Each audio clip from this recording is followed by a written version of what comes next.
Ayubowan, fellow Sri Lankans. Mr. Dilum Amunugama must brush up on his history or he must resign. His recent statement that President Gotabaya Rajapaksa can become or should become the next Hitler is egregious and unacceptable to the millions of peace-loving people, particularly our Jewish brothers and sisters. State Minister Mr. Dilum Amunugama has reaffirmed the call by some members of the Sangha for Gotabaya Rajapaksa to become a Hitler. If pushed, Mr. Amunugama says, if pushed by various groups, Mr. Rajapaksa will indeed become a Hitler. Now, this statement is egregious not only for the international world, but particularly to Sri Lankans, because these statements come at a time when Muslim shops are being boycotted, when Muslim shops and businesses are being boycotted, when minority religious and civil liberties are being denied, when the constitutional amendments have given the president unprecedented rights, and when the Easter Sunday bombings, inquiry into the Easter Sunday bombings have been completed, and we are trying to see who the mastermind behind these bombings were. I call upon you to compare what happened during the time of Hitler and what is evolving in Sri Lanka today. So in that light, I want to share 3 things about Hitler that I need you to know, we Sri Lankans must know. One is that Hitler portrayed himself as a hero during World War I. But recent research challenges Hitler's account of his war experience.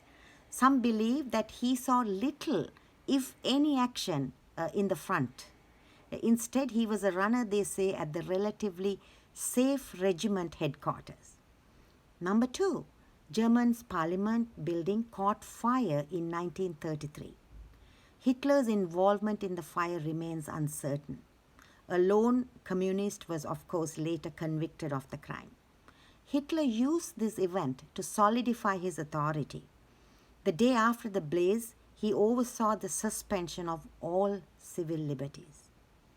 And in the following month's election, the Nazis and their allies secured a majority in parliament. On March 23, 1933, the parliament passed the Enabling Act, which sanctioned Hitler's dictatorship. The German people voted to give Hitler complete authority. Number 3, following Hitler's appointment as Chancellor, attempting to build a massed Aryan race, the government began isolating Jews from civil society. This included boycotting Jewish businesses. The regime built a network of concentration camps in Germany for political opponents and those who deemed undesirable. Under the leadership of Nazi Germany and its collaborators, it systematically murdered some 6 million Jews across German-occupied Europe, around 2/3 of Europe's Jewish population. Now, I'm not talking about the 6.9 million people who voted the president in. That is their fate.